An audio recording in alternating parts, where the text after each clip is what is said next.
This day many people are telling us that wait first, I need to save more money to buy property. What do you think? You think it's smart move, or actually it's cost them like more in future? I think a lot of people, when they say wait, right, it's actually some buyer, they use it as an excuse because they are not ready to buy. But some, they are really waiting for something. For example, is they want to save more money. Okay, some they are waiting for the right size. So it's all depending on what they are waiting for. So if you ask me, like they say wait, I will always say the more you wait, the higher installment you have to pay. Because why? We are getting older each year, right? So if let's say you are anything below 35, you should buy whenever you can get a loan. Because the longer you wait, then your loan will be, your installment will be higher. But a lot of people maybe think that it's important to save a big amount of cash before they buy their first property. Is it wise for them? Okay, it's all depending you're buying for own stay or buying for investment, and also is that your first or second or third property. So like I always say, do you think you can save money faster than investing a property or not? So that's another question. And bear in mind, buying property is not using a lot of money as long as you can get loan. That's why we always say leverage on the bank. Okay, for example, if you're buying a 1 million property, if it's secondary market, you have to fork out like 15%, 10% down payment and 5% all the legal fees. But if you're buying new launch, they have all kind of rebates. So maybe your down payment is only like 2 or 3%. So you don't really have to save a lot of money. And also remember that EPF can help you. Account 2. Account 2 can actually help you to pay your down payment. Do you know that? Can you tell us how much you can actually use from your EPF account 2 for down payment? Okay, actually, for EPF account 2, you can either use for your full down payment or your whatever that you owe the bank, or even can pay for your monthly installment. Oh. A lot of people do not know that EPF can help them to pay their monthly installment or to reduce your outstanding. For example, if let's say you owe bank 500,000, right? If you have 500,000 in account 2, you can actually pay off. But you can withdraw everything. Yeah, but we don't advise because why not you use this money to buy more property? Yeah. So meaning that the idea that we would need to save 10% of down payment is always not true lah, because we can use our EPF accounts, we can also leverage on the banks. Okay. So how if someone that their income actually is not so stable and also slow, so they definitely have to wait, right? Okay, a lot of people say their income is not stable. I will say no one income is actually stable. Even if let's say you're working for someone, right? Maybe your salary is like 20,000-30,000. Who knows? One day you might change your job or you get retrenched, or could be any other reason. So no income is actually stable. Even if let's say self-employed, or if you are doing your own business, your income will be stable, right? Because there's no certainty for everything. Yeah. As long as as long as your commitment is not too high and you're comfortable with the monthly repayment, then I think it's totally fine. So when it comes to getting loan and all that kind of thing, if someone say they just changed job recently, are they still able to buy property? If they just change job for the first 3 months, then it's a bit challenging when they apply loan from the bank, unless they have a confirmation letter saying that they have worked for 3 months, 6 months, and if their salary is quite high, like maybe 6,000 and above, then maybe they still can get loan. But if they just started work like first or second month, then it's a bit tough. Then they should wait at least for the next 6 months. Yeah, that's why normally if someone want to buy property and they say they have already resigned, then we say faster buy because you still have the past 6 months bank statement and your payslip. Right. Okay. Okay. So just to add on, just now when you say about this waiting, a lot of buyers say wait, right? Actually, a lot of them, they are not ready, but they are actually potential buyer. The only thing we need to give them is confidence. You see, sometimes when we go shopping, when we buy things, right, why we decided to take action and buy immediately? Because the salesperson is very confident. They will tell you, okay, this thing can actually help you to solve this problem. That is why we pay them deposit or we just buy it immediately. So same goes to property. Why are they not taking action? It's because we are not giving them confidence. So confidence is very, very important. Because nowadays people always say, I cannot afford lah, and then the interest rate like unstable, always like go up and down, constantly like go up and down. I think interest rate going up and down is very normal, so that you will not have oversupply. And if you were to compare 10 years ago, our interest rate is considered very, very low. Okay, during my parents' time, I think the interest is easily 9 to 10%. Now it's less than half. Okay, so meaning to say, if let's say you borrow 500,000, 30 years down the road, you are paying close to 1 million. Okay, so it's like 1-to-1. But bear in mind, it's 30 years, So if you compare to other interest rate, it's considered very reasonable. So with the current market, what do you think they should buy now? As I mentioned just now, the best thing is if you want to know whether is it a good time to buy property, go and apply a loan. If the loan approved, then I think that is the best time to buy property. Because people always ask, when is the best time to buy property, right? Yeah. The best time is always last time. But can we go back to last time? No. So the second best time is go and apply a loan. If your loan approved, then just buy. Because you see, it doesn't matter whether the economy is good or bad. Because even during good time, still have some people they can't get loan. So it's all about ourselves. So I've also got question. Some people say wait because they say, oh, how is the property market? But it's very vague.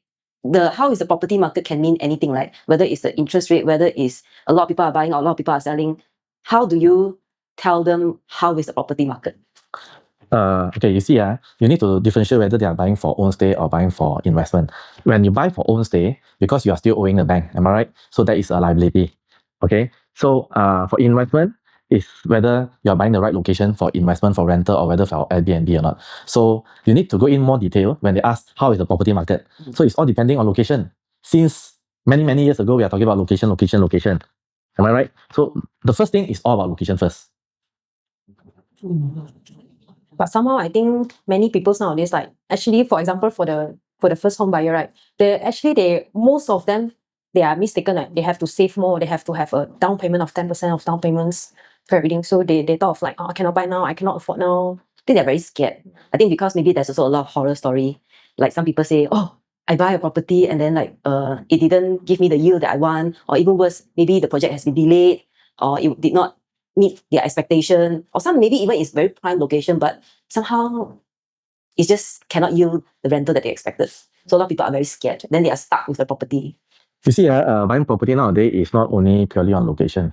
I'm sure you have seen some good location with abandoned projects, right? Yes. So last time we talked about location, but nowadays it's all about location, developer, and concepts. So when we talk about location, what do we mean by location?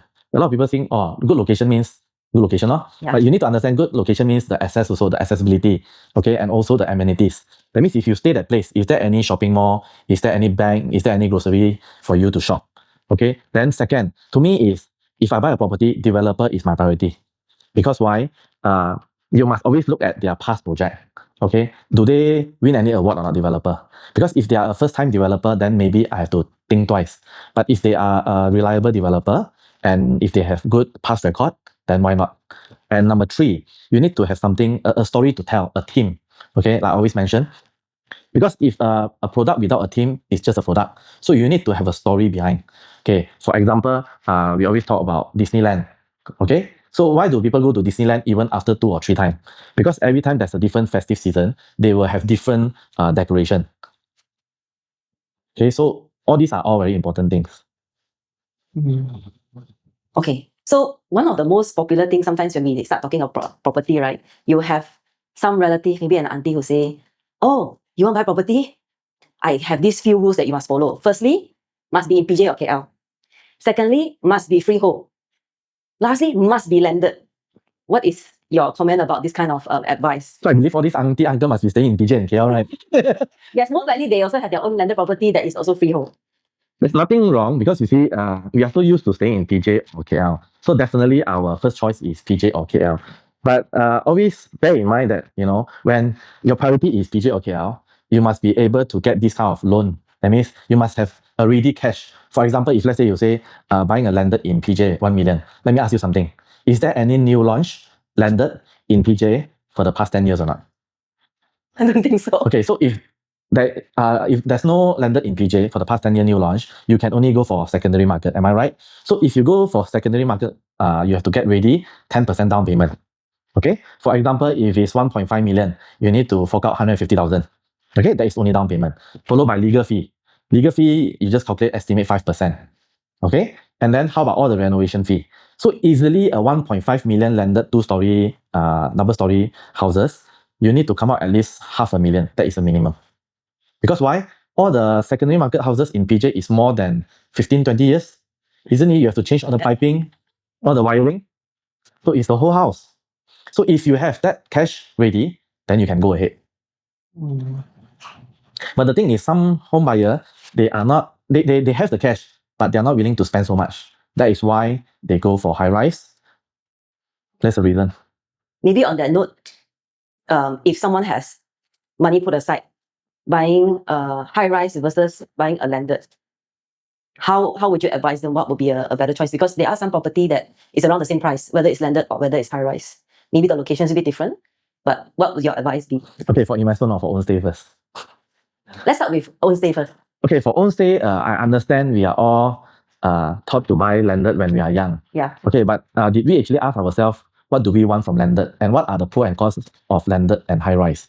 Okay, if someone that really love landed, then there's nothing wrong. You can always go ahead. But at the end of the day, it comes back to, are you ready with that cash? That's why I see a lot of people, their preference is actually landed. Yeah. But most of them, they can actually accept high rise. Or I would say they have no choice because to move in landed, you need to fork out $500,000. How many young people nowadays, they have $500,000 unless with the support of parents?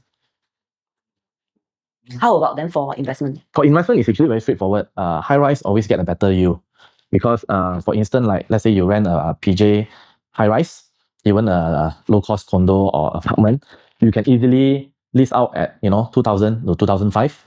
But where else landed double story is also around that amount, 2,000, 2,002 for double story. So if you compare a double story link house to a high rise will get a better yield because people that rent sometimes they want to have minimum facilities such as swimming pool and gym, but most of the landed in PJ or in KL don't have landed. That's why they will go for high rise. And also talking about security wise, people will definitely go for high rise Because there's multiple layer. because a lot of time either the wife or the husband will travel. So staying in high rise, I think is safer compared to landed. And again, to cover this, if you're buying for own stay, landed actually you need to invest more in their maintenance. A lot of people say that condo you need to pay maintenance fee, right? Right. Actually, landed you have to pay more. Oh. Okay, even if you don't have security like those gated guarded, but you still need to pay for your external painting of your house. Do you know external painting of house? It costs a lot actually. What about rental income? Which one is better? High rise, definitely high rise. You might not get positive passive income in high rise, but it will at least cover 80%. I would say overall PJ and KL, it will cover at least 80%. Meaning to say, if let's say your monthly installment is 2,005, I would say you can at least rent out at 2,000. So if you calculate at least 80% cover. Actually, on that note, right, when people think about investing in property, they think, okay, if I want to invest, I want to make sure that whatever installment I'm paying can be covered by rental. I think that's a very ideal situation, but do you think that's the only practical reason for people to make a decision to invest or not? Because I think the reality is now a lot of property rental cannot cover the installment. Okay, I do agree with you this. If you were to compare 10 years ago, I think most of the property rental can cover installment. But to be very frank nowadays, if you want to have good yield, you have to go for short-term rental like Airbnb. That is quite famous nowadays. But if you're talking normal condo residential, most of the time it cover only 80%. But I would say it's totally fine. Why? Because just imagine you're getting loan 90% from the bank. Okay? And when you rent it out, the tenant is paying 80% of your loan amount. And you're only paying like 20% plus your maintenance fee. And 30 years down the road, the property belongs to you. It's just like buying a property at 80% discount. Think again. Even though it's negative cash flow as of now, but is in long term, it belongs to you. So not necessary it has to cover before you make a decision to buy investment property. Okay. Yeah, and there's also a potential inflation that's happening, and that's why if you own the property, you will still gain from the appreciation, right? Yeah, the capital appreciation. So normally capital appreciation, it happens from under construction to handover. Normally there's a capital appreciation, but the higher capital appreciation will be during completion to 3 years down the road. Okay, why do I say that? It's because during handover, it doesn't matter which development, some buyer will want to sell. Okay, and some seller want to sell, and some seller could be desperate because they might be holding a few units, so they might sell a lower price, and it will affect your unit. So normally we will advise investors to keep at least 2 to 3 years. And the good thing is when you keep 2 to 3 years, your RPGT is only like 5%, rather than you sell immediately after 4 years, that is 15%. So don't sell immediately after completion. But on that note, on RPGT, each person has one opportunity in their lifetime. Yes, correct. So it's not your first property. It's any property that you decided to use it to actually so that you do not have to pay the tax. So you can choose the highest profit. or your most expensive property that has the The biggest biggest margin. margin. Okay. Maybe another question would be, I think when a lot of people are inquiring about properties, whether it's a new or whether it's a secondary, right? A lot of people are very concerned about leasehold or freehold. So that's honestly, if you look at a lot of ads, right? One of the first few questions people always ask, leasehold or freehold. What would your advice be for people who are very concerned about this? Do you know why people are very concerned about this leasehold freehold? Do you know why? Because during my younger time, I still remember our parents always tell us, when you grow up, make sure you buy freehold property. Yes. So these are the education that we have during our younger time. But let me ask you something. Do you think if the location is good, the government will actually put it as freehold? Definitely they will, put it under the leasehold category. So to me, it doesn't matter whether it's freehold or leasehold. Okay, let me ask you something. Today, if let's say a prime location leasehold and a second tier location freehold, which one will you go for? For example, if it's leasehold, it's very near to all your amenities, all your places that you go all the time. And compared to somewhere that is freehold and 45 minutes away from the city, which one will you go for? Well, I think it depends on people who maybe have a desire to have a home that's far from the city where it's quieter, maybe fresher air. But at the same time, I think the consideration is where do they work? Where does their life revolve around most of the time? Because if you take 1 hour, 1.5 hours to always get out from your house to do anything, it's very time consuming. I think leasehold or freehold is just the title because at the end of the day, right, the government still can take back. And just for your information, none of the high rise is taken back by the government. You just imagine if nowadays a property at the minimum price of 400 to 500,000, and nowadays it's like 40 story. If you were to times it's like few hundred units, the government have to pay back so much money. But I think what people concern is the renewal fee. And renewal is normally happen is when it's like less than 50 years. So for example, if let's say like age of 40 buying a property 99 years, you will eventually sell it off within like 20 to 30 years down the road, right? Or even you pass down to someone. So if you ask me, actually leasehold or freehold doesn't matter. And if you were to study, if you notice all the leasehold, all the prime area, for example, like Pavilion, Bukit Bintang is leasehold. Okay? Tropicana is leasehold. The golf course. The whole of Tropicana is leasehold. Okay? And Kota Damansara is also leasehold. Bangsa South, part of Bangsa South is also leasehold. So what's wrong? And the advantage of buying leasehold, sometimes you are buying at a lower price. Because if you were to compare freehold and leasehold, normally leasehold the price is slightly lower compared to freehold. Because for them to convert to freehold, they have to pay a premium. Oh, so it can be converted. Some places the developer can actually convert from leasehold to freehold. Wow. But they have to pay for premium. And at the end of the day, they will charge you at a higher price. So same place, same location. So why do you want freehold? Unless you say the price is the same, then of course you can go for freehold. What about the resale value and the capital appreciation? Resale value, actually, there's no issue as long as it's above 50 years. Like say if you are buying a new development or a sub-sale, if the balance year is still like 85 or 80 or 70 years, I don't see any issue from there. Some of them did get, somebody did mention to me before, oh, but then if I calculate, let's say like 70 years, and now I'm maybe in my 40s, maybe after 30 years, I'm already 70 plus years old, but then the leasehold is now down to less than maybe 40 years. Then if I want to sell it, then the property might have lower value, or maybe there's some complication for renewal. So I think a lot of people they are planning ahead, but very, very far ahead, and there's a lot of concern and a lot of uncertainty. I do agree with you about this. That is for landed. It will affect the sub-sale price actually if it's less than 50 years. But for high-rise, so far, based on my experience previously from even like Bangsa South, Damansara Perdana, there's no issue. The price is still either stagnant or slightly higher. Oh, Yeah. okay. Is it also more difficult to get a loan for a leasehold? Not really. Same. So any advice or any red flag that someone has to watch out when they are they are considering the leasehold? Basically, no. Because you see, nowadays young people, they like to move out from their house like after staying 10 years or 15 years. If you notice a lot of young people nowadays, they don't stay at the same place for like more than 30 years. They will always look for a new place. So I think leasehold or freehold, it doesn't matter. You see, when we talk about leasehold, just now I mentioned that 3 places, right? Tropicana, Pavilion, Bangsa South, all these are all the high income earner. So if the high income earner don't even concern about leasehold, so why should we think so much about leasehold? Am I right? Correct. Nowadays, I think freehold, leasehold, it doesn't matter really. Even beyond human also leasehold, right? I deny it. Yeah, just now we have brought up a topic about like, should we buy now or wait? And then high rise or landed, then leasehold or freehold. And then what are the top mistake that actually always the first home buyer will make? Okay, the first home buyer mistake, is quite common. What they make is they always invest or they buy things they like. That means meaning to say if they like this location, they just buy without thinking. Okay, we must always think of one thing, being an investor, you buy what you like is okay. But you must remember, you must buy what people like as well. Why? Because maybe 10 years down the road, or even maybe after completion, you decided to sell. You do not want to stay. Because why? Maybe you make certain amount from the capital appreciation.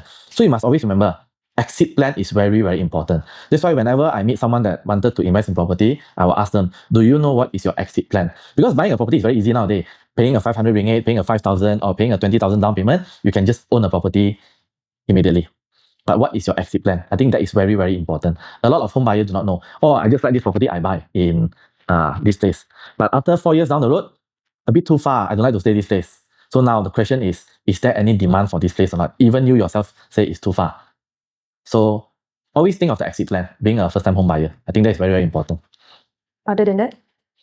The legal fee. Okay, a lot of home buyers, they do not know that buying a secondary sub-sale property, it needs a lot of cash to pay for their legal. So when they place a booking of 3%, and when sign SPA, sometimes they are quite surprised. I need to pay so much legal fee. So they do not know about this as well. So being a property agent, I think it's very important for us to advise what are the costs to buy a property, whether it's a primary market or secondary market.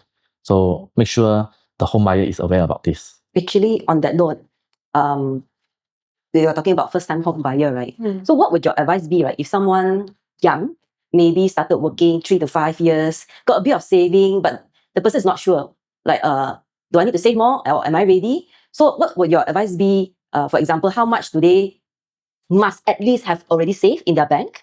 And what is that amount of money that they need to put aside if they say, I want to buy a property? Because I think a lot of people in their mind, right? Am I ready? Am I not ready? Like, how do I check? Do I talk to a banker? Do I go and look at property? So what would be your advice step by step for someone who say, I think I want to buy a property, but I'm not sure if I'm ready? You see, whatever we do, we are never ready. Am I right? So the question is, are they planning to buy a project or a sub-sale? They are actually also asking for our advice because they're first time buyer, they are not sure. So honestly, like for example, a lot of time the frequently asked question is own stay or investment. But for a first time buyer, right, they're also not sure. Maybe I want to stay, maybe I want to move out, but maybe I don't need to move out, maybe I can rent out. So there's a lot of uncertainty in their mind, but they know eventually they should own a property. Okay, so of course there's a few questions we need to find out is what is their commitment like. If let's say they do not have any car installment or existing housing loan with their current income, then I think they can always go ahead. But if let's say they have many property that is negative, they have to top up repayment every month, then we have to calculate for them. But for project wise, I think the commitment is lesser because you do not have to pay immediately monthly installment. For example, if the property price is 500,000, okay, sub-sale, you have to get ready every month 2,500 to pay your monthly installment. Okay, these are all exclude with all your legal fee and your renovation. But for project wise, you only pay like 4 years down the road because nowadays, new project, it takes 4 to 5 years to complete. Yeah. So if they have the cash on hand, and I think a few questions we need to ask our buyer is always the common one, whether it's own stay for investment. If buying for own stay, you have to ask, when is your moving date? When you plan to move in? If it's urgent for marriage, can you wait like for 1 year or 4 years? If they can wait 4 to 5 years, why not they consider for project? But if they want to move in immediately also need to wait 6 months, right? Nowadays transfer you need 6 months to 9 months. Like for leasehold, you take a longer time. So it's all depending how fast they want to move in. Then maybe along that line, because if someone who is very young, maybe the salary is still less than 10,000, they are very concerned whether they can get a loan or not. Would you advise them to have multiple names for the loan and for the property? Okay, this is very subjective. If let's say, when you say below 10,000, if let's say they are buying a property of monthly installment 2,500 to 3,000, I would advise them to just go for only one name. Okay, try not to join name because every one of us, we only have 2 times to buy a property with 90% loan. So if you were to join name, when you yourself can get the loan, you shouldn't join name with your partner so that your partner can have another 2 names in another 2 property with 90% loan. Because the third property onwards is 70%. So a lot of people did this mistake many years ago. And also just to add on, when you buy your first 2 property, if your income is like, above 5 or above 10,000, try to go at a higher amount. Meaning to say, if you can go for 700,000 to 800,000, just go for it because you can maximize your 90% loan. Don't go for those like 400,000, those studio. Because a lot of people are very concerned whether they can afford the installment after that or not. I think a lot of buyers, especially the first-time home buyer, they worry too much. Okay, they think too much. Like I say, most of our income eventually will grow, right, every year, whether it's 10, 20 or 30%. But a lot of time, they rather spend this money in their own lifestyle, buying a luxury car, Tesla, Mercedes, BMW, but they're not willing to invest in property. Think of it again. The more property you have, eventually you can buy a better car, right? But if you buy one luxury car, then you can't actually buy more properties. So priority should be buy more properties first. I think nowadays, most of the first home buyer, they are actually buy a property with emotion, then they actually care about the value. You mean car and house, is it? I mean like, okay, because for the first home buyer, they actually, they don't know, they don't care about the value. They just like the concept. Okay, maybe like those like very outskirt location, the property location. So it's like a very good concept, a very good environment, and everything is in a very good site. So they will just rather choose the location than they go and compare the value. Okay, I think there's nothing wrong. Okay, if let's say, go back to the earlier question that we talked about the landed and high rise, right? If let's say their priority is die I want landed, then of course you have to go outskirt. So I think there's nothing wrong. But I came across a lot of testimonial from my customer and my agent as well. Yes, they go for outskirt, but after 2 to 3 years, they cannot take it anymore because our age getting older and older, and you need to travel like every 1 hour every single day, 1 hour from workplace to home and home back to workplace. So it's equivalent to 2 hours a day, So eventually they will give up and move to PJ. Just like I think last week, or just yesterday, one of my agents stay in Shah Alam. Shah Alam actually is not far away, So because of the age, so he decided to move to PJ. Wow. I think in Shah Alam, I think more than 15 years already. So he said, I'm getting older and I want to meet more friends in PJ. So I decided to stay in PJ. Wow. And a lot of time we hear people saying that property price is very expensive, correct? So what I want to share is, you see, have you heard of cheap property or not? So I always tell buyer, if you want to buy cheap property, meaning to say you have to be ready to sell it at a cheaper price when it's completion. So never focus too much on price. I think what is important is focus on the value of the property. Oh, just now on the note about sharing name on property, right? Sometimes they really have no choice. Their salary, they can only afford maybe an affordable home, but they rather not buy an affordable home. They want to buy something nicer. So what are some of the challenges maybe you have encountered where people have shared name property? What kind of issues they can potentially get into if they want to for future? You see, that's the thing, when they can't afford, but they want to go for a better house. So the only option is to join in. So when you join in, there's always pro and con as well. Like I say just now, when you want to buy your third property, then you only get 70% loan. But what can happen, the worst is, if let's say they divorce or things like that, then you have to share half-half. But I think that is quite normal. I think it's quite normal because even if you doesn't join in, even divorce, you still have to pay half. So I think it's not the main problem. Yeah. So if you want something but you can't afford, the only option is to join in. By the way, just now you mentioned about loan. Below 35 years old, you can take a maximum loan of 35 years. 35 years. So anybody who's above 35? So it will reduce. So maximum we can get loan up to 70 years only. 70 years old. 70 years old. So if you are 40, you can only take 30. Yes. That's why come back to your second or third question just now. When is the best time to buy property is, if let's say you are 30, 35, the best time is to buy is now. Don't wait anymore. Because the more you wait, like I say, your installment will be higher. So for someone who's 50 over years old, their loan, they can't even get 20 years then. Wow. Okay. So if let's say 50 years old, you can only get 20 years of loan. That would mean your monthly installment is going to be a lot higher. Could be close to double. That means people are paying for 2,500, you are paying for about 4,000 to 4,000 plus. Right. Yeah. In a way, like some of buyer, they actually assume that they have a good salary, so they can easily to get loan. So they didn't like care. They forgotten their car loan, their credit card. So like, what should people know about the DSR and the eligibility? Okay. If you ask me, a lot of people, they actually commit too much on their car installment. Okay. We have to remember that the moment you buy, you place booking on your car, and the day that you take your car, right, the next day, the value of your car drop immediately. Where else house for property, we don't talk about making money first. Okay. We just talk about inflation. For example, like last time when we talked about property, 500,000 10 years ago, 500,000 is very expensive, right? Yeah. But nowadays, if I tell you 500,000, you won't say it's reasonable. You will say cheap, like the bird cheap sound, So we always compare last time. Yeah. Again, I give you another scenario. Last time, 10 years ago, when we talked about 500 per square foot, is it expensive? very expensive because during the time it's only like 200 plus 300 per square foot. But nowadays, do you hear anything about 500 per square foot? Unless it's big unit, huge unit like 3,000, 4,000 per square feet, then maybe yes. Nowadays, if you hear anything about 600 or 700 per square foot, it's considered reasonable already. So people always think about last time, but they don't take action. Just like now, if we don't take action now, 5 years down the road, then you will say, I should have bought last time. Same thing. Yeah. Yeah, a lot of people say that. They always use the word last time, and if I should have buy more during that time. I should have buy this location. I should have buy one row of shop lot. Yeah, correct. Maybe you can talk a little bit more about DSR. For someone when they are applying for a loan, how would they roughly know, without going to a banker, how would they roughly know whether they can or cannot get a loan? Because some people may have really a lot of commitment, but maybe they are not also openly able to share with someone they're not very familiar with. Actually, normally I would advise if buyer they are keen to purchase to actually go straight to the banker to get advice because sometimes pre-approved doesn't mean it's approved. Okay. Oh. So what I'm saying is if can straight away submit your IC, your 3-month bank statement, your 3-month payslip, your EPF statement to the banker for them to process and see whether you can get the loan or not. But of course, at the same time, you can give them this formula where your monthly commitment, such as a car installment, your existing house installment, and the loan that you are going to take, okay, divide by your net income. If anything below 80%, then you can, in a way, you can get a loan. But sometimes we do not know what are the other commitment they have. Sometimes they do not tell you, Correct. especially things like personal loan, they don't tell. And existing credit card outstanding, also they might not tell. So it's better get a mortgage banker to help them to apply loan. You can actually do that.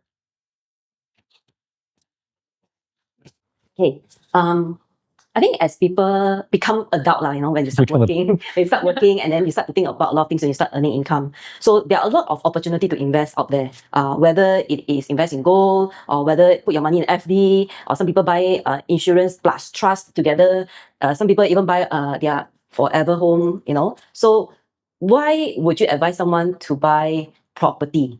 Actually, when we talk about property, I mean, all investment are actually good investment. But the good thing about property is property are the only product that bank will actually give you a loan compared to like gold, other investment fund or like shares or even like forex. Yeah. Because why? Bank only believe in real estate. That is why they are giving you 70, 80 to 90% loan. And isn't it all the million and billionaire people, they have properties? Okay, if you were to talk about gold, there's nothing wrong with gold. Recently the gold, what is the price now? 500? 500? The highest, just the highest, 500, 550. Wow. Okay. So it can be quite fast, or it can just drop quite fast as well. But check, it's dropped to 460 already. Or from 500 drop to 460. It's getting down. So you see, if you were to compare with property, right? Do you see any property like drop 40%? No matter how bad is the location. Maybe if you're next to the gas pipeline. That is like once a blue moon. So when you talk about property, a lot of people say oversupply, price drop. When you ask in more detail, like where is the location, you need to understand more on the location. Actually, the price doesn't drop. Okay, it's just that previously the price went up too fast, too high. So when it actually come down, it's actually still higher than the price that they bought earlier. For example, when I first started in Bangsar South, when new launch they bought at 1,004 square feet. When they first launched, they bought at 400 plus 1,000. Handover straight away transacted 600 over 1,000, meaning to say they make about 200,000. Instant. Okay, and I was there for about 4 years. The highest I sold is like 1.1 million, from 400,000 to 1.1 million. And after that, eventually it came back down to about 800 plus to 900 plus. So people say, oh, price drop. But isn't it, if you compare from the early stage, it's still like 1-to-1, from 400,000 to 800,000. So it actually didn't drop, just that the price went up too fast. I think why sometimes people hesitate when we talk about buying property. Firstly, of course, it's a Huge amount. Huge amount. And some people feel like, okay, I already have a family home, or maybe their parents have already bought multiple property before this, so they say they got more than enough to stay. Why want to, go into another debt, getting another property? And then there's also another concern: if you got a property and you are not saying you need to rent out, and then they feel like, oh, I have to go and manage all these things. There's too much to manage. Why I want to put myself through all this? Might as well I just go and put in shares or maybe even crypto. Crypto not so stable, but maybe I just put my money in the FD. So it's like buying a property is a burden for them Yeah. to manage. Yeah, too complicated because there's a lot of things that they have to consider or a lot of things that they need to monitor if let's say you're renting out as well. So that's why there's a lot of hesitation when it comes to property investment. Okay, if you say a lot of things to handle, of course nowadays there's so many platforms like all the short-term rental, they can manage the property for you. So it's all about profit sharing. Maybe whatever rental that you collected, 20% go to the operator. But the good thing is hassle-free. They will manage everything for you. If anything spoiled, they will just call you and say, do you want to fix this with this cost? Then you just have to communicate rather than doing it on your alone.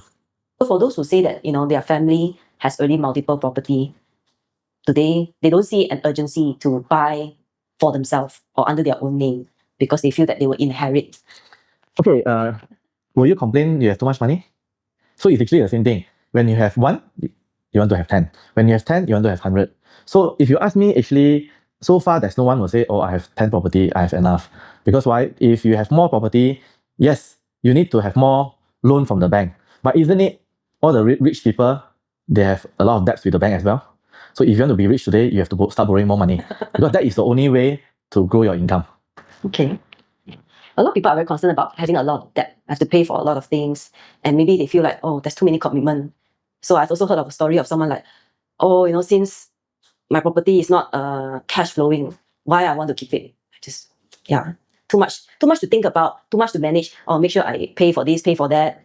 So a lot of people feel like property is very complicated in that sense. That's why at the end of the day, there's a few options when you're buying investment product. First, option 1 is to buy Airbnb and just let the property management to handle and collect all your positive income every quarterly. Or second thing, when you're buying a residential title, always look for the right location and the right developer. So you have hassle-free. A lot of people, when they buy property, because they are just looking for cheap property, okay, they will compare. This property 800,000, this is only 400,000, then they buy the 400,000. But a lot of research they did not do is they did not find out the location and the developer background. That's why when they get their key, they will start to complain. Or a lot of defect, then a lot of things to follow up. That's why they don't look at the value when they pay at a higher price. So it does tie in with the developer. The value of the property does tie in a lot with the developer, you were saying? Of course. Recently, I met someone, he actually asking me a question that, should I buy new project, sub-sales or lelong property? What do you think? Okay, every category, there's always a demand there. Okay, first question is ask yourself, buying for own stay or buying investment? Okay, if buying for own stay, then I'll ask you next question. Do you like old or new? Okay, if you don't mind buying an old one and refurbish, if you have the cash on hand, then you can just always go ahead. Okay, and buying new property, again, another next question. How urgent do you want to move in? Because why? Leilong auction property is more for people that is buying for flipping or buying for investment. As we all know, some people, they buy auction because they can't see the interior. Okay, so unlikely they will buy for own stay unless you do not mind taking the risk and spending more money if there is something wrong with the property. So people buying it, and when they go in, if they need to do some renovation, they can always resell at a higher price. So this is what people are doing for investment, or they can rent it out. That is for auction. But for project and sub-sale, it's all depending on what they really want. So the first thing is always, what are the comfortable price range or monthly installment? So a lot of us, even though we have money, we are not willing to take out. Am I right? That's why a lot of people are going for primary market, because that is upfront money that you have to prepare. Actually, on that same note, right, I've also heard of people advising this way. If you buy primary, that means new project, the price is fixed. You don't get to negotiate. But if you buy secondary, that means sub-sale, you can maybe find people who are desperate to sell, then maybe you get a good deal. So some people may feel that a sub-sale, they might get a better deal because maybe you can squeeze the seller. Yes, I agree with you. But nowadays, do you think it's easy to find desperate seller or not? Okay, you see, a lot of listing we have, most of the time, you can't even get valuation. For example, the valuation is 1 million. Okay. As a seller, they always want to sell higher. Valuation 1 million, they want to sell 1.1. Meaning to say, buyer have to fork out additional 100,000. Of course, at the same time, certain location, you might get some fire sales that people want to sell urgently, then you will get a good deal. Yeah, so it's all depending whether the location and who are the seller. So I agree also that project, new development, that is no way you can negotiate. But isn't it the good thing is they already have a in a way they have discount like Boomi discount or even rebates or freebies such as all the partially furnished like kitchen cabinet. All these are all new. All these are all freebies as well. So it's all depending on what you want. If let's say someone is earning like about 10,000 per month, okay, is it a new launch project is actually a good idea for them? For own stay or for investment? That if let's say for on stay? For own stay, if let's say they don't have any other commitment, I think earning 10,000, you can even borrow up to 5,000 monthly installment if they don't have any other commitment. Why not? Okay, what are the hidden costs that they should expect later for the new project? New project hidden cost, we don't call it hidden cost, we are very transparent. So the only cost is actually nowadays is more on MOT, the memorandum of transfer title. So that will when you get your key, you need to make this payment within a year. So I think that is the only cost if the development is partially furnished. Meaning to say partially furnished, normally developer will provide things like kitchen cabinet, wardrobe, aircon. So the only thing that you need to purchase is small things like all these sofa, TV, mattress, bed, this kind of small stuff. Okay. I got a scenario that if let's say a young couples, okay, they have a very tight budget, is sub-sales or new project is more realistic for them? Definitely project. Because let's talk about down payment only, it's good enough. If you're talking about their budget is very tight, meaning to say they don't have ready cash, how are they going to pay down payment? Unless, like I say, they have EPF account too, or they have the support from parents, or else we always advise them to go for project. At least in these 4 years, they can join IQI as a part-time or look for a second or third income job so that, when they get their key, then they can pay their installment. But maybe on that as well, right? I've also known of friends who have buy project and the project has not been completed since and they are still financing the loan. So some of them got this very, very bad experience, and when you tell them about project, they are terrified. What if it doesn't, the project is not completed as planned? Or what if it becomes an abandoned project? That's why in future, you must make sure they look for you. Because in IQI, we always filter all these developers. To be frank with you, if you go Google, you can see there's hundreds of blacklisted developer. Okay, so like what I said earlier, getting the right developer is more important than the location. Because from the past, there is a lot of blacklisted developer where they can't complete their property. That's why a lot of buyer, they still have to pay the repayment every month. That's why always go for a reliable developer. Look at what is their past record, whether every year they have new development or not. That's why I'm not sure you heard of Exim before. Exim, every year they have close to 3 to 5 billion GDV in the whole of Malaysia. So far, none of their project failed, and they have handover on time as well. Wow. Okay. You mentioned that they are blacklisted developer. You mean if they are blacklisted, they can still continue with their project? Okay, because developer is like that, they always have their subsidiary company. Correct. Yeah, so they can always open up another new company and start another new development. Wow. Yeah, so always look at their past record, or maybe go for the listed developer. I think those are safer. Because to a certain extent, someone I spoke to said, I don't want to take the risk. I will only buy readily built, readily to move in projects or sub-sale. It's okay, like I say, as long as they are ready to pay. The good thing about sub-sale is what you see, what you get. Yeah. What you see, what you get. But as you all know that normally sub-sale, the price is already at the ceiling height. So if you want to gain a capital appreciation, maybe you have to wait another 5 to 10 years compared to new project. What are the differences between residential, commercial title, as well as HDA and non-HDA? Oh, okay. Of course, for all landed, definitely it's residential title. For service apartments, some can be under residential, some can be under commercial. So how to differentiate is actually for, we call it service apartment or condo or apartment. If there is retail underneath, retail, where people can just walk in and buy things, or restaurant, right?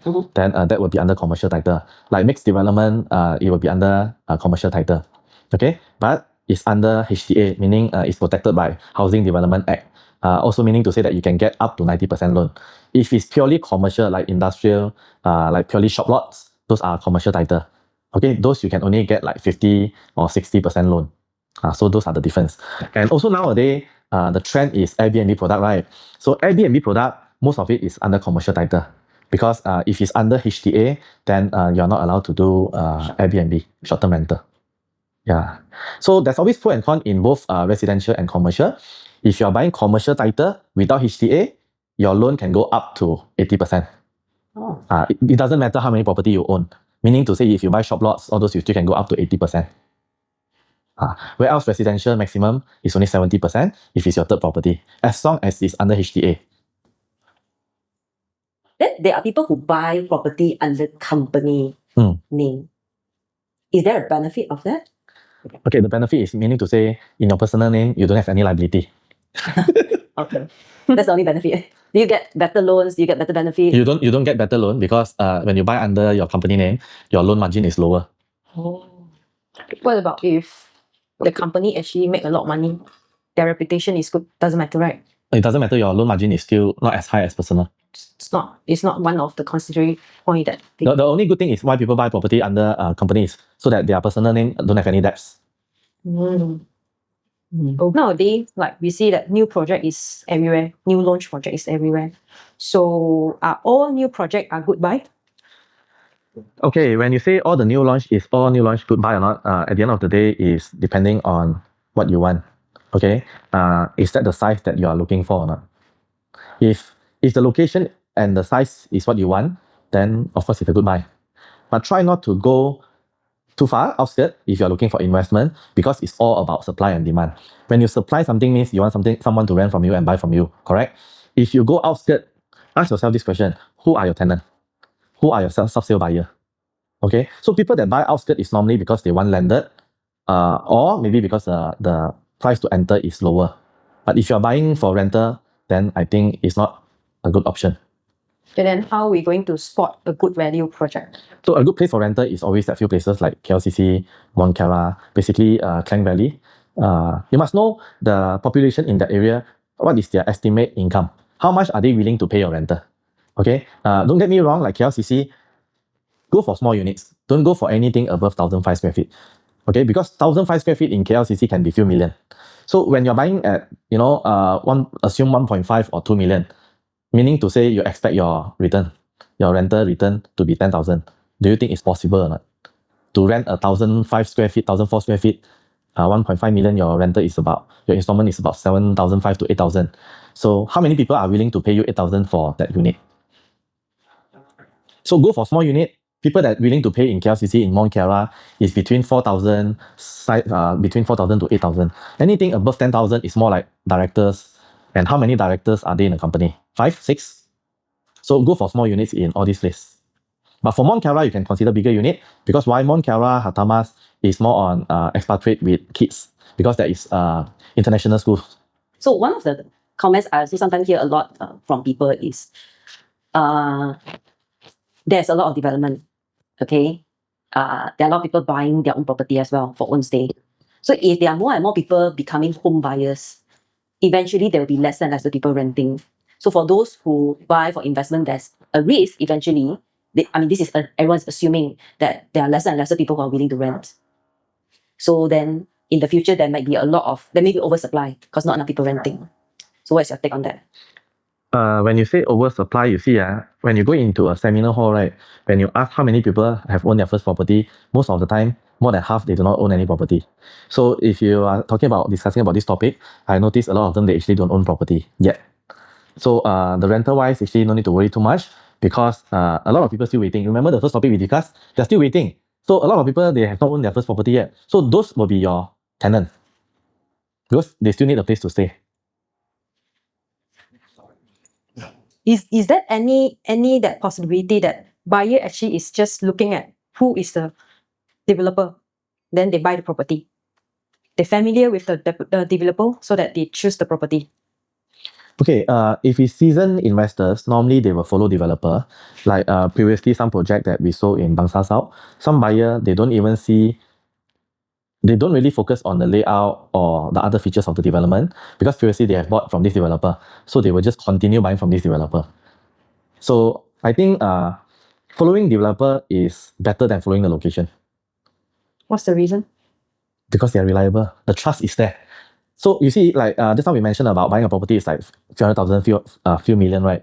So you want to, when you put your money somewhere, you want to have the trust there. That is why sometimes we invest in certain shares, right? Because we believe in that company. So same goes to developer. When we park a 5,000 deposit with this developer, we must make sure this developer complete. Remember just now we talked about the abandoned property? Imagine if you place this money in another developer. Okay, example, I place 500 ringgit with this new developer and placing a 5,000 in a reliable developer. This one I can sleep better even though it's 5,000. This one only 500 ringgit, but I cannot sleep because why? It's a new developer. So that's the difference, because due to no past record, so I'm afraid whether when this development going to complete. So choosing the developer is not only whether they complete or not, it's about handing over and the workmanship. Because if the workmanship is terrible, that will be there forever. For example, what are the common problems that we face in high-rise? Water leakage. So when there's water leakage, will the developer take action immediately or they wait? So if they are reliable developer, they will take action within 24 hours. Some developer, they will tell you something that is called wait, we will do wait. So at the end of the day, I will still think that choosing the right developer is very, very important. Just like Axel. Some people, they are thinking of buying a property, okay? But they cannot decide whether to buy a bare unit or the furnished unit. What would you advise? Okay, go back to the same question again. Whether they are buying for investment or own stay. Okay, some home buyer, they prefer to have their own design. So they will go for bare unit. But again, if you have the ready cash, then no issue. But for most of the young buyer, whenever they go to the showroom, they see and the package actually include partial furnish, then go for partial furnish. But to summarize this, I will say those people that buy 2,000 square feet and above, or 1,008, just for example, above 3 to 4 bedroom, normally they will prefer bare unit because they want to have their own design. Whereas if you're buying for investment, because you want to rent it out fast, upon completion, you get your key, immediately you can rent it out fast. So you should go for at least partial furnish so that you save a lot of time and you do not have to invest more money into your furnishing. But then there's also a lot of people have horror story about the furnish. So let's say when they first go to a showroom, they see, wow, everything is very beautiful, everything is very branded, everything's very nice. Like for example, the kitchen, or the fittings, and then the cooker, the aircon, the fridge, all amazing, very nice. And then when they get their unit, they realize it's not the same as the show unit. They feel the quality it's worse than what they've seen in the showroom. That's why they are always the concern that, if I take fully furnished or partially furnished, sure, they give me the lowest quality, the cheapest quality to furnish my unit. So some people are very disappointed when they do that. Okay, I think being a buyer or being a property agent, we must always tell our buyer what is included. Being a buyer, we must always ask also, is this included, is that included or not? Because most of the developers show units. What do you mean by show unit? It's for show only, right? So we must explain in detail, for example, what is included. And of course, what is included today is, it will be only similar 4 years down the road. For example, like tiles. Maybe today you see it very nice. Maybe 4 years down the road, it's not the trend anymore. So developer will use a different type of tiles. But again, go back to the same question. Who are these developer? Check their past record. If all their past record is different compared to what they present, then you have to think twice. But if the developer have proven all their past development with what they have present to you and what they give it to you, then I think you should go for this developer. Yeah, I think there's a lot of concern always when not just showroom, but like the artist impression.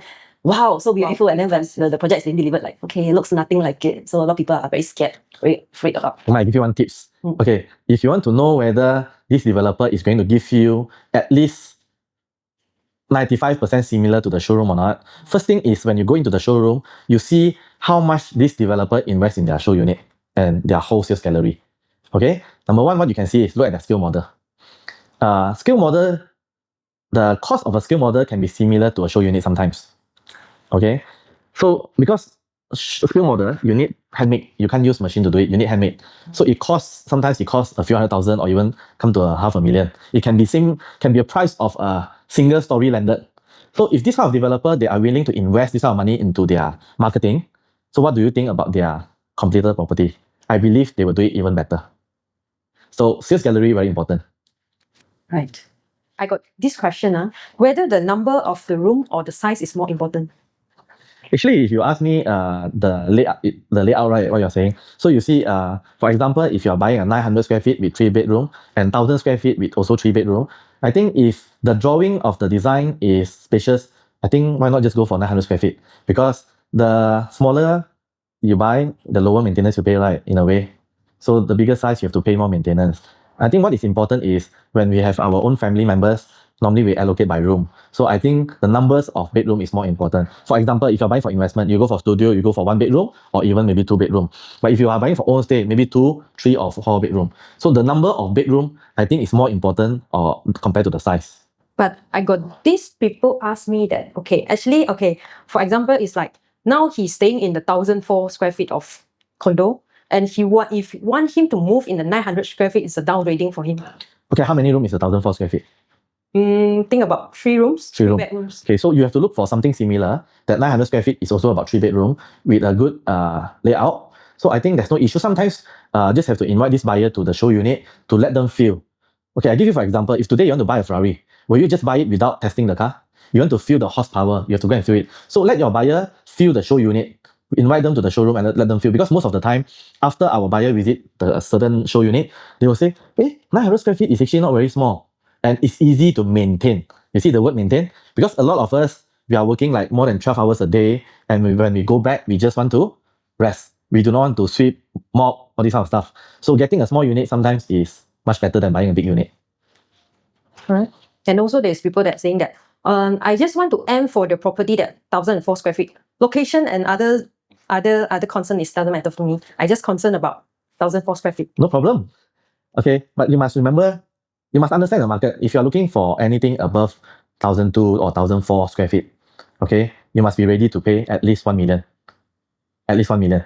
So if they are ready to, invest in 1.1, 1.2 million with this kind of size, then just go ahead. But nowadays, development, not many developer is coming out with like 1,004 to 1,004 square feet and above because of the buying power is lower. Meaning to say, not many buyers are willing to come out with 1 million above to buy 1,004 square feet. That's why if you notice, out of 10 development, for example, maybe only 1 or 2 developer have this kind of size. So the size of the unit also correlate to the number of car park, right? Most of the time, if I understand correctly, a studio unit probably give you 1 car park. Some maybe tandem. So a lot of people are also concerned about that. Imagine you have a slightly larger family.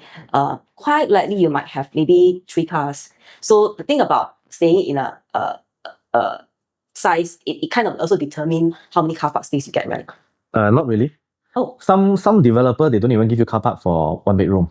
So it's all depending on developer, the whole land area, what is their drawing for the whole development as well. So come to your question where a lot of family, they have 3 cars, right? Mm-hmm. Actually landed also, you only have 2 car park, right? If you are talking about double story, unless you're parking outside. Do you know that most of the places in PJ, in KL, when you park outside, is considered illegal as well? It's not part of your land, so it's considered illegal. So I think that is not the main concern.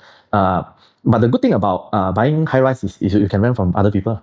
Especially those buying for investment, some expatriate, they do not have car. So those owners, they will actually rent out the car park. So you can rent from all these kind of people. So you notice a lot of high-rise, right? They have actually those notice board renting out their car park. Right. Yeah, so I think that is not an issue. And most of the developer, if they are targeting for own stay, I would say 2 bedroom, 3 bedroom, they have a minimum of 2 car park. That I think is very common. Of course, some they will provide 3. Yeah. So I think more and more area now, there's a lot of development going on, and there's always a concern with high rise, especially, right? They have a lot of floors, so naturally there's a lot of unit. So people feel, oh, very high density. It'll be very crowded. Maybe getting out from my car park will be a problem. Getting to work will be a problem. Getting back from work will be a problem. So what is also your experience based on high rise with high density versus low density? High density good one, so that you can network with more people. Okay. When you compare with last time, nowadays when you say there's like 30, 40 story high, right, it's actually mostly are small units. Compared to last time, like 1,004, 1,006 square feet, you have more than 5 people in a house. But nowadays, most of the house is like only 2 or 3 people. So if you were to compare number of people, it's actually the same. And nowadays, most of the development, they will have at least 4 to 5 lifts. Compared to last time, there's only 2. And sometimes when you think about high density, that is their pro and con as well. The good thing is you pay a lower maintenance, more people sharing the pool. And if you're buying mixed development, of course, high density will be better for those running their business in that development as well. You just imagine if your development is only 150, 200 units, who want to operate their business here? Not enough traffic, not enough people. Yeah, there's no traffic. So high density in a way is good. As long as enough lift, enough car park, then I think it's totally fine. Meaning to say the demand is there. Just now we were talking about sizes, right? About condo sizes and all that. one of the elements that can change that is also balcony. Some people say it's good to have balcony because then you get like, you can sit at your balcony and enjoy the scenery. But then there are also people who say that the balcony takes up space of their square feet of their unit, right? Because you obviously can't put your dining table in your balcony. So that is kind of a space that's a bit wasted. So what would you advise someone like, do I buy balcony or no balcony? I think this is very subjective. Is what is the purpose of having a balcony? Okay, most female they will prefer balcony so that they can hang clothes, even though they are not supposed to do that, because they still believe in sunshine. Okay, but for male, maybe if they are smoker, then definitely they need a balcony.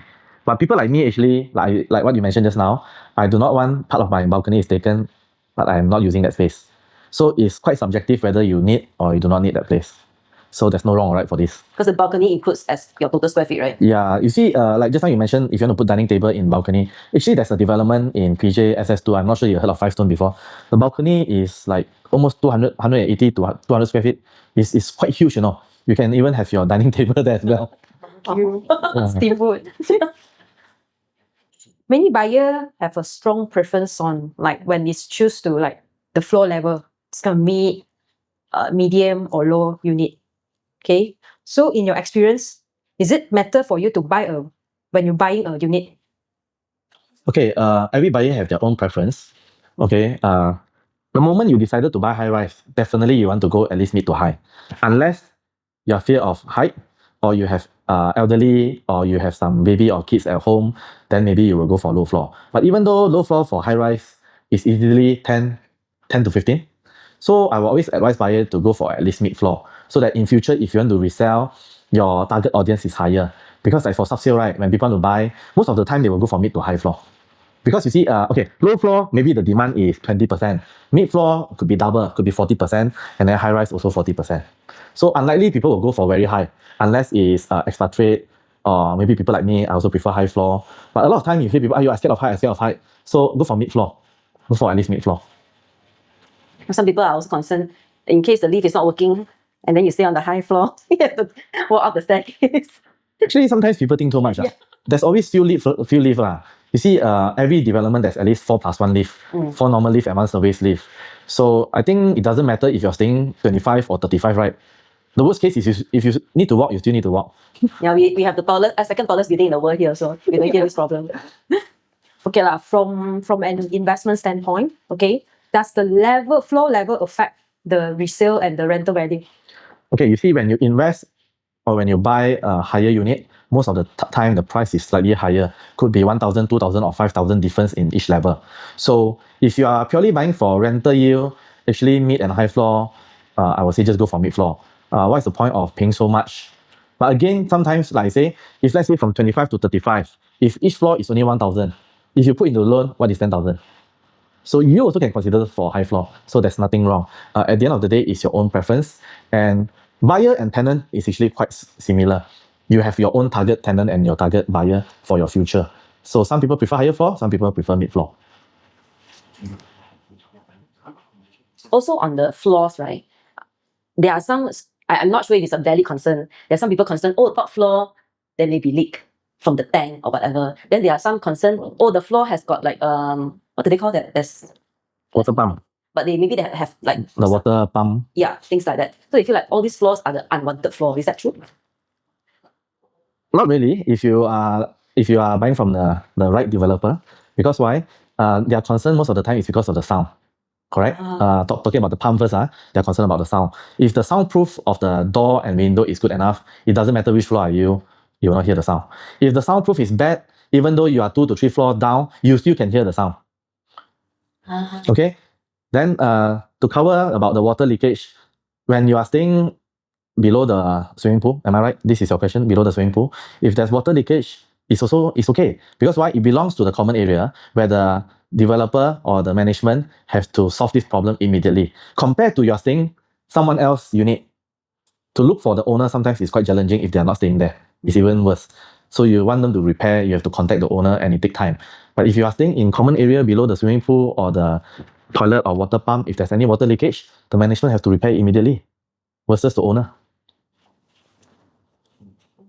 Why do we often see developments actually allocate high unit with more convenient car park and low unit with high floor car park? Okay, do you notice that high floor always pay more? I thought it's for the view. Okay, Correct. for the view is number one.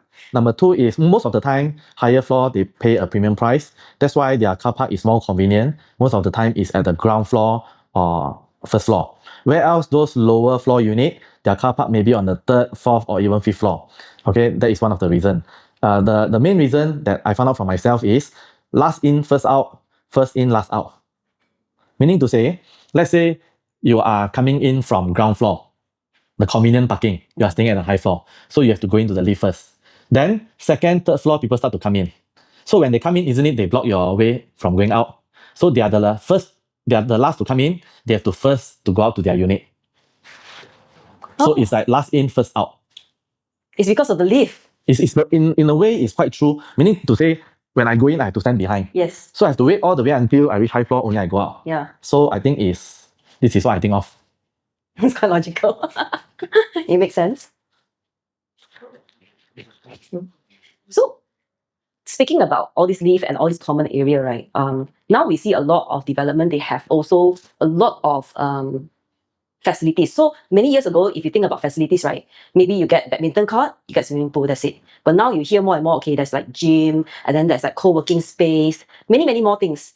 Do you think that also is something that people should look out for, or those add value to the value of the property that people are buying? Yeah, that's the reason why people is investing and buying more high-rise. Because the purpose of buying high-rise is more on because of the facilities. So if you think back during pandemic time, where can you go? You can't leave your place, right?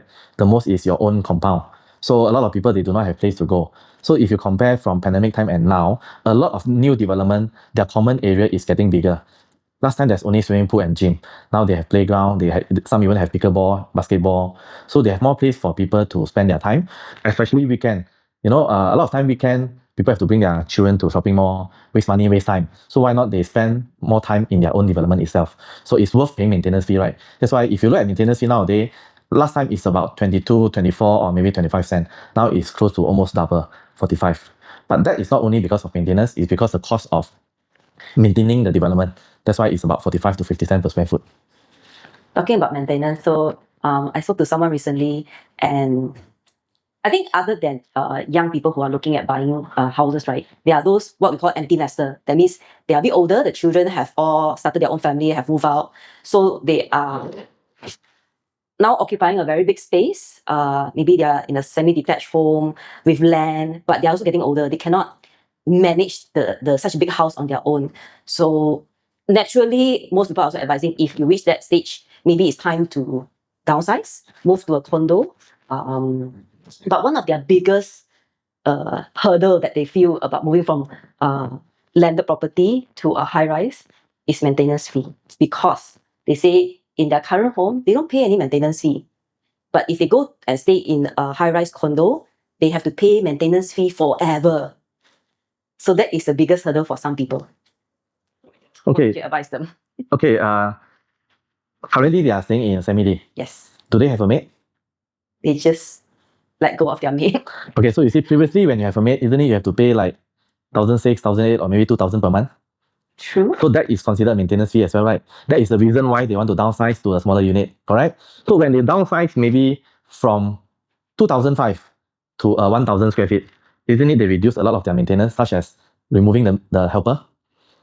Okay, and bear in mind, a lot of people think maintenance fee is just to maintain only. They forget about security. The access card, the 3-tier security. From the boom gate security, going to the car park, from car park to the lobby to the lift, to the actual unit. So all these are all security. It's just like us paying insurance for life. Isn't it you are paying insurance for lifetime? To protect us? So it same goes to protecting our family member in the house. So paying like, 250 to 400 per month to protect 4 to 5 people in the house, isn't it reasonable? Yeah, and all those fee covers not just the security, but maintenance of the lift, and then the cleanliness of the Common area. landscaping maybe. Yeah, isn't it when they stay in semi-D, they have to maintain their carport outside? Yeah, their grass. Their grass. Their grass. They need to pay people to go and cut their grass. They need helper to clean the house, or maybe they have weekly helper to clean up their house. Isn't it all these are all maintenance? That's true. But there's no security. These are exclude security unless they are staying in gated guarded. That is additional maintenance as well. Yeah, so like nowadays, like people always like comparing new project maintenance fee versus old condo. It's like old condo will be like offer lowest maintenance fee. Oh, It's a statement. No question. does that mean? Okay, so now I think there's something related. Individual title and strata title. Can you tell us a little bit what is the difference? Okay, individual title most of the time is landed. Mhm. Okay, individual unit like single story or bungalow or double story. But if those like in gated guarded, those could be under strata title. When there is strata title, meaning to say your frontage and your back kitchen, if you want to extend, all those you need to get approval. Okay, if individual you can just renovate. But even extension, you still need to get approval. Whereas strata title most of the time is high rise, meaning to say when you buy from developer, it's under master title. Okay, and when you remember, you have to pay the MOT, as I mentioned earlier, the memorandum of transfer. So when you pay that amount, then you will get your title. That will be under strata title, meaning to say every owner of each unit, you will get your own title. So just like you were saying that even strata title could apply for landed if they are gated guarded because they have common area as well.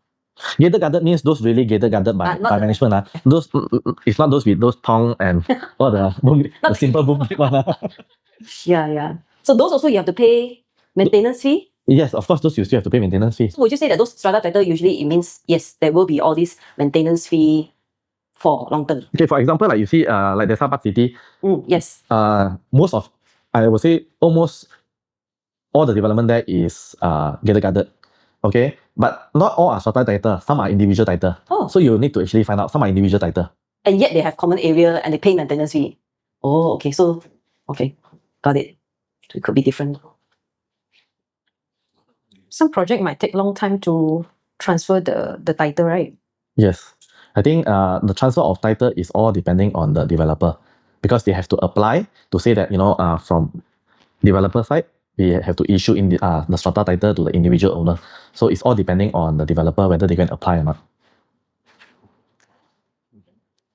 So the moment they apply, then you have to pay the MOT. But with the new rules nowadays, handover means you have to pay the MOT, meaning to say you will get your title very fast. How does the title affect the buyer rights? For example, it's like when it comes to renovations or using the common areas. Actually, it doesn't affect anything. It's just a title because, for instance, let's say I get my key, I need to pay the MOT. But if I yet to pay my MOT and I straight away get my key and I sell to someone, basically I save that amount. This is what most of the people did last time. Before they get their own MOT, they just resell the house and they make the net profit from there. But then they get the tax, the property gain tax, right? Yeah. So basically, you still have to pay something if you want to make money. Speaking of title, right? Are there difference between Bumi lot versus Malay reserve land? Basically, they can only be owned by Bumi Putra, right? Okay, if it's Malay reserve land, means the whole thing is reserved for Malay only. Okay. It cannot be transferred. Okay, you must know the difference between Bumi and Malay. Okay. Malay is only for Malay to buy. So even Bumi. Bumi is like native. in East Malaysia, Sarawakian, they are not Malay. Not all are Malay. Some they are just Bumi. Right. So there's a difference between Bumi and Malay from that category. Yeah. Okay. But if you are talking about Bumi lot, transfer to non-Bumi, it's all depending on the state government whether they approve or not. Different states have different rules and regulations. But usually it's not possible, right? Normally they have quota. For example, places like Kota Damansara, Bangsa South, all these, some are leasehold, right? So if they want to transfer, sometimes you need to, they will reject, then you have to appeal, then they reject, then appeal again. Sometimes you can get approved like 6 months to 9 months later. So it's subjective to local authorities. Yes, it's all depending on the local authority. Okay, I also have friends when they are, okay, I think that the generation now is very different than previous, right? A lot of time, last time we think about, okay, how many, if you're going to have your family, how many children you might have and how many rooms. But the newer generation now is also about fur kids. So a lot of people are concerned about high rise because not every place welcome pets. So that's why there are people until today, they feel like they can only stay on landed because then they can keep their fur kids. what would your advice be in that case? Because again, like we talked about this from the start, not everyone can afford their own landed property right in the center of the city and all that. Then they have to sacrifice to remove their pet. Okay, actually there's other option. Definitely there is some high rise they accept this pet friendly. So just have to help them to find these places. There is not many, but you can always help them to find. There is. But bear in mind when we talk about this pet friendly thing, right? In Malaysia, as long as you have a pet with you, you need a license. Like dogs, cat, you need to apply a license for them. Even if that high rise is pet friendly, if your pet doesn't have a license with you, they still can remove your pet. Right. I think that's one of the reasons why Desa Park City has attracted a certain type of residents, people who stay there. So I have an ex-colleague, she said the only reason why she rented a house there is because she brought her pet from her country. From her country, where is she from? From Indonesia. Yeah, because in Desa Park City, pets are more than human. Yeah. You can see one or two of them is holding like 4 to 5 pets with them. Like kids for them. Really. Yes, very important. So that was the decision, that was a choice made because of her pet. Yeah, Desa Park City. Yeah, anyway, we still have some of the high rise that accept pets. So for first time property buyer, right? A lot of time they are thinking, or maybe they're not sure, right? Should they buy their first property for their own stay or should they buy for investment? Because a lot of things on their mind. Firstly, they are maybe in their 20s. They are not sure what's going to happen, whether the career, maybe personal life, getting married, not getting married. So a lot of them are like, oh, do I buy this or do I buy that, or a certain size or certain usage? So even for own stay and investment, they are not sure. So how would you advise them? Okay, always put this thing together. Is important or is it urgent? Okay, what do you mean by this? If let's say they are at the age of 20 plus, like this handsome boy, if let's say you are staying with your parents, if you do not want to have additional commitment, then you can always buy for investment first. Okay, last time we always say, buy your first home before you invest in a property. Okay, but when you buy a home, meaning to say that is your liability. Yeah. Okay, but if you invest in a property, it's either you gain capital appreciation or you can get like short-term passive income. So it's all depending on what do you want. So if you already have a place to stay and you're comfortable, then just stay first and invest first. I think there's also a lot of perception about renting. So some people, they like to stay at new house. So there are people who move from like new, because they are renting, right? So they can move to a newer development. So they feel that, well, they can enjoy being the first one to stay in the property most of the time because they are just renting. But I guess that is a choice some people make. And then they don't buy for their own stay. They just want to rent. I would say not many people would like to do that because let me ask you something. If you're so comfortable in staying one place and you have invested buying your own mattress, your own sofa sometimes, to move to another development is a hassle, isn't it? Even though it's a new condo next to it, but it's very troublesome to move. So sometimes people are just so used to it staying at the same place. Unless you are single, then maybe you say, oh, I want to try new place, new swimming pool. Then maybe, okay lah, next month I move to a new one.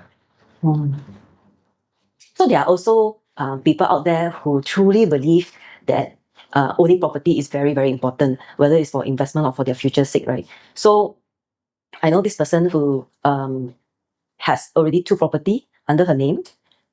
Her husband also have 2 property under his name. So basically they have used up all their quota for 90% loan, but they want to buy a third one. So in that kind of situation, what would your advice be? A, go ahead and apply for a loan, but take only 70% because both of them have used up their quota. And unfortunately, their quota was used and they were all shared name. So B is somehow find a way to transfer the name to one person. Or C, clear off the loan, meaning they probably have to wait before buying that the property. Okay, to make it simple, I would say just apply for 70% loan if they have the cash to pay the differential. Okay, we have some developer that they allow the 10% to pay in installment, 0% interest. I think that could help a lot because 10% is, let's say, 800,000 property is 80,000. So I think this thing we can't change it because this is a regulation in buying property where third property is maximum up to 70%.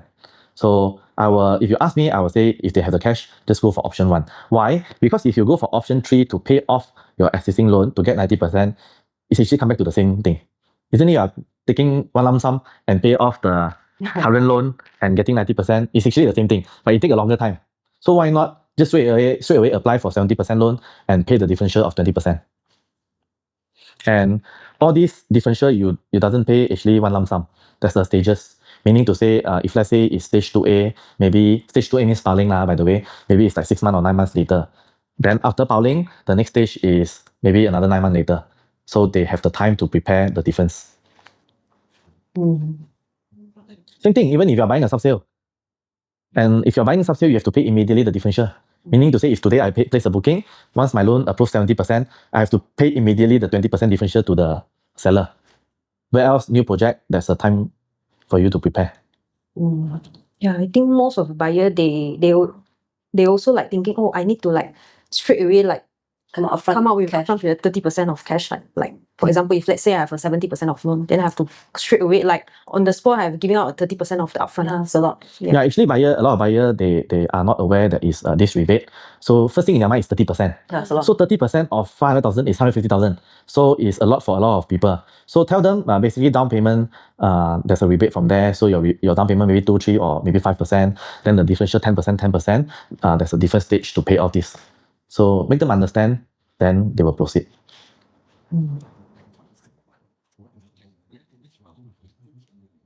So talking about investment, right? I think other than residential lender or high rise, there are also a lot of other property investment that people can consider, right? For example, shop lots, offices, maybe even land or warehouse, factory. So if someone is looking to go beyond residential, what would your advice be? Is it better? Is it not so good? Should people buy more residential or buy maybe one big factory lot? Actually, the same goes to shares, high risk, high return, low risk, low return. So when you go for retail or industrial, commercial shop, all this is a higher risk thing. Meaning to say, if that place doesn't boom, then your few million will be just there. Residential, the demand is always higher because people need a place to stay. But of course, return, like factories, all those capital appreciation can be like a few 100,000 or even go up to 1 million within a few years. So of course, you get a higher return. But you need to fork out more down payment when you go for commercial.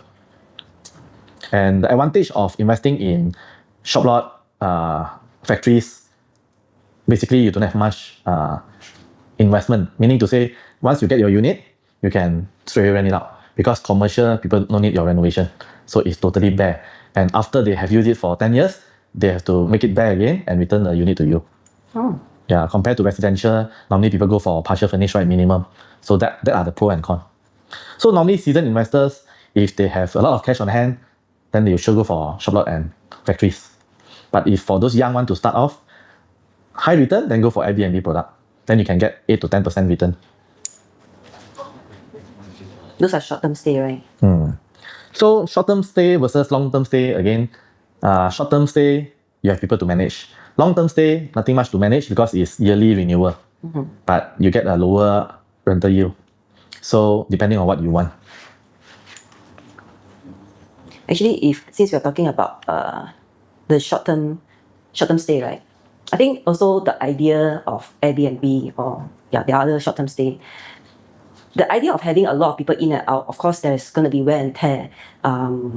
There are some concern, of course, if you buy this kind of property, there's no way you're going to stay, but then there's going to be a lot of maintenance on top of the normal because probably people might not take care of a place, they stay a few nights. So there's concern that in the long run, when maybe after a while you want to sell, you probably have to do a lot of fixes as well. So what do you think about those kind of opinion about all these short-term stay? Okay, you see, as I mentioned just now, for short-term stay, your target is minimum 6% rental yield. 6% meaning to say just enough for you to cover your monthly installment. So if you go beyond 8 to 10%, you have to get ready with all this wear and tear. So if you look at one whole year, if let's say average you are getting 10%, to minus off another 2% of wear and tear, isn't it fair enough? You still get a higher rental compared to a long-term rental. So again, if you want high rental yield, then of course certain thing you have to pay lah. So this is very similar with Airbnb, right? And I know in certain countries they ban Airbnb, but this is a totally different concept, right? So if let's say Airbnb is being banned one day, will the short-term stay be affected? So far, like you see, some of the development, the approval is there. That's why it's purely Airbnb. They can run it like hotel business. So I think so far there's no issue in Airbnb. Right, because they are commercial units. Okay. Talking about all these short-term stay, obviously these are very strategically located properties, right? What do you think of properties or value of properties that are located very near to public transport like LRT, MRT, KTM? Are they value add or are they disadvantage? If you're talking Airbnb product, right? If you're talking Airbnb product, definitely you want, if there's a public transport, definitely it's added value. Because you see, being a tourist, right?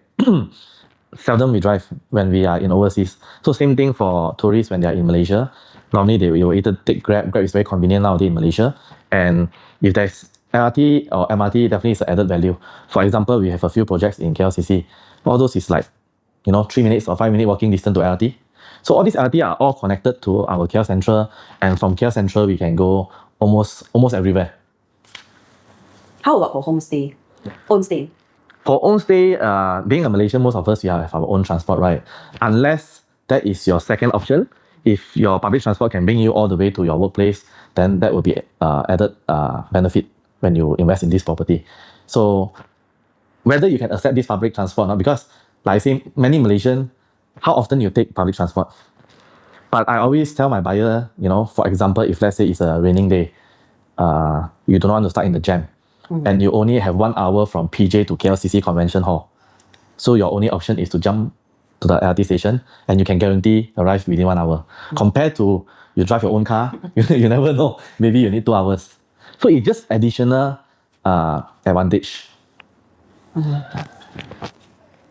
So should buyer invest in a property that's near future developments?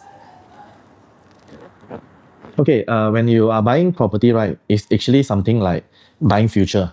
Meaning to say, you need to understand what is coming in future. If you're buying something that is fully developed, like in PJ, in some of the Klang Valley, is almost fully developed, then your capital appreciation will be a bit slower compared to those developing township. So, for example, like Bukit Jalil, if you know, currently there's a lot of developer in Bukit Jalil, meaning to say the chances of your capital appreciation is much higher compared to places that is already developed. Yeah. So if you want to be secure, then you go to place that is already developed. If you want to have a better margin, then go to places that is developing.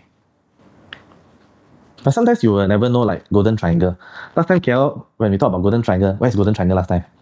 KL City Centre. Sungai Wang? Sungai Wang, Lot 10. Last time it's about Sungai Wang, Lot 10. But this Golden Triangle place can be changed. Now, Pavilion. Or maybe TRX. Yeah. So same goes like PJ. Last time we always talk about Wang Utama, talk about the Curve, IKEA. So moving forward, could be Empire Mall. Is it very risky to consider properties that at one point, properties that at one point was abandoned project, and then now it has been revived? Are there risks in terms of, material or how the property was abandoned for quite some time? Okay, you see, if you look at all most of the previous abandoned property, right, when it's taken over by another developer, the developer definitely have to invest millions or even $1 billion. So do you think they will actually do a lot of work behind? True. So the risk is higher at the developer side. So as a buyer, you are just buying 1 or 2 units. So if you are getting the reliable developer, then definitely you can go ahead. Touch about this question, right? How do buyer manage the risk of a fail and a delayed project? You mean delay in handover? Yeah, delay in handover, delay in development. Sometimes we just have to find out what are the reason the delay of handover. Could be like previously in Bangsa South, there's a development delay due to the water supply. The local authority didn't really approve the connection of the water supply. So this is nothing to do with the developer. This is because the local authority. So sometimes we just have to go deeper, maybe check with the property agent, check with the developer, what are the main reason delay of the development. Like past 3 years or those like 7 years ago when they launched. So we cannot expect during pandemic and they hand over at the time that they promised, right? So we also have to understand due to pandemic, that's why the delay of the project is there. So find out deeper, what is the main reason? If the main reason is from the developer itself, maybe it's a good thing, maybe certain thing they have to repair and make sure it fix it before they hand over to you. Sometimes too fast handing over could be something that we worried also, right? Yeah. And if let's say they really delay based on the promised date, they will actually compensate you with a certain fees. Back to the question that just now I touched about the should we actually invest in a property near a future development? Okay, so is it better to buy a pre-launch unit for a future development, or we should actually buy it when it's finished and we buy on the secondary market, which is sub-sales? It's all depending on you whether you are comfortable with buying new launch or not. If you have done all the research, I think there's nothing wrong, because you see, whenever we buy at the early stage, we get more advantage. Maybe we are buying a better price, better rebate, or maybe they provide more furnishing. Because when you buy phase 2, phase 3, most of the time the price will eventually go up. So not to talk about sub-sale first, talk about phase 1, phase 2, phase 3. If you're buying for investment, of course the size mainly not an issue lah, but what you are looking at is the price. So if you are looking at the price, always the phase 1 will win first. Okay, but if you look at the size, it depending on you want small or big unit. Because sometimes phase 2, phase 3 could be a bigger unit. If that is what you want, then you wait.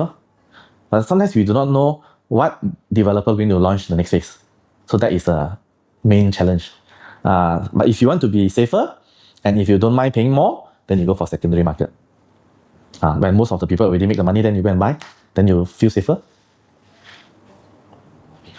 Now there's also quite a lot of different type of variety of property, right? So for example, last time when we talk about condo, it's always, just the square feet. But now there's also those that has dual floor. What do you think that those advantage of those double story Duplex. duplex kind of condo? Actually, duplex is quite famous in Singapore and in some of the other countries.